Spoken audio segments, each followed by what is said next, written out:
So recently we found out that Gilbert Burns is going to be fighting Jorge Masvidal at UFC 287 in April.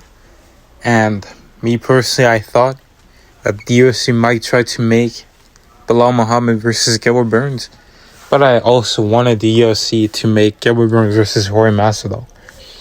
And, now that Gilbert's taken up and Hamzat is looking really big, it looks like he's actually going to be fighting at middleweight.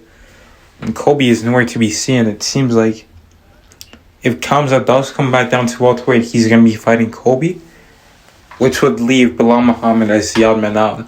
Because obviously Leon Edwards is going to be fighting Kamaru Usman. Colby is going to be fighting Hamzat. And then Gilbert Burns is going to be fighting Jorge Masvidal. That takes up pretty much everyone in the top 5. And then once you go outside of the rankings or outside the top 5, you got Stephen Thompson, Wonderboy. But Belal Muhammad has already beaten him. Then you got Jeff Neal. He's fighting Shavkat Rakhmonov. But Jeff Neal's actually already has a win over Belal Muhammad. And I don't think he's going to be waiting out for that long because most of these guys are matched up until April.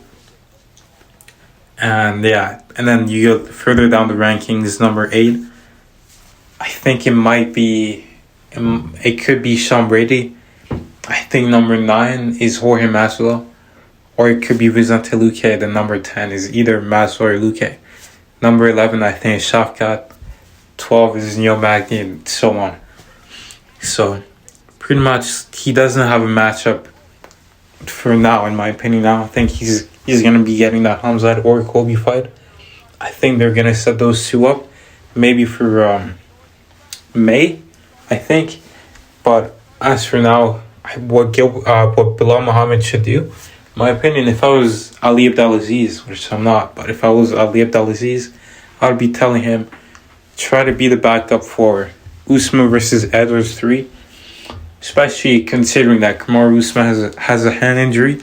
A few weeks before the fight got announced, he still had bandages over his right hand.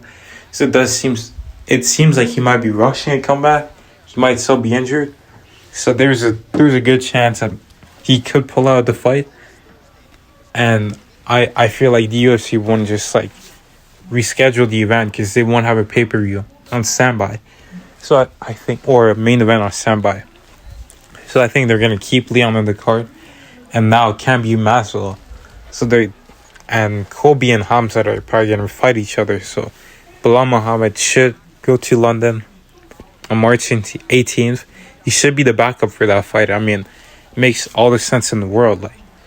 What else is he going to do? Who else is he going to fight? And, time is not necessarily on his side. He's 34. I think he's going to be 35 this year. So he needs to get going. Because a guy like Leon, he's in his prime. 31, about to be 32 this year. Gilbert Burns is 36. And he's being active, which is what he should be doing. And apparently, Belal Muhammad actually declined the fight offer versus Gilbert Burns, which was in for UFC Brazil. He actually was supposed to fight, but I guess that would have been too close out because he fought in October and he turned back in January. I don't think he was willing to do that. And Gilbert just wanted that Masvidal matchup, so now that's what he's gonna get.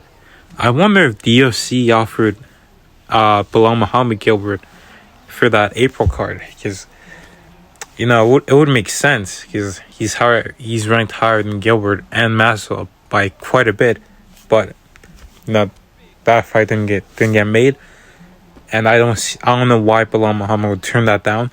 It would be pretty silly, so I don't think that he was offered that fight. But what makes perfect sense for him is to be the backup fighter for UFC 286. There's going to be no one else. I mean, you can't just have Colby be the backup. Because let's say Leon pulls off for whatever reason, you're going to have Colby versus Usman 3. It just doesn't really make sense. Even Colby versus the Leon right now doesn't make sense. Colby's on a 1-5-1 streak. It's not like he's a former champ. a former champ like Robert Whittaker or even Max Holloway, they both had to earn their title shots. Being the guys in the top 5, guys who are next in line for a title shot. Like Whittaker, he fought 3 times. He was a champion. He lost by knockout to Adesanya. Then he beat Till, Cannonier, and Gaslam. Max Holloway, obviously he beat Calvin Kattar and then Rodriguez. And then Colby, he wasn't a champ. He loses to Usman. He beats Tyron Woodley and then he gets a title shot. Just doesn't make any sense.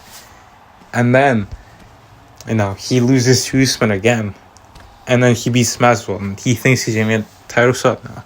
There's no way. Like, I'd stop watching the UFC at that point. But, Belal Muhammad is the one, in my opinion, currently, like, if it's not Hamzat, it's him who should get a title shot. Obviously, if Gilbert just knocks out and flatlines Jorge Masvidal, then we have a different story. And Gilbert will for sure be ranked ahead of Belal. But we got to see how these fights play out. I don't see why he wouldn't be the backup fighter, unless he's got a matchup booked. But it doesn't, I don't see who else he could fight at this moment. Because obviously, like, if my plan is, like, correct, if Colby and Hamzat are actually going to fight in May, but we never know. It could be Colby versus Belal, but I think he'd be wasting his time trying to call out Colby Covington.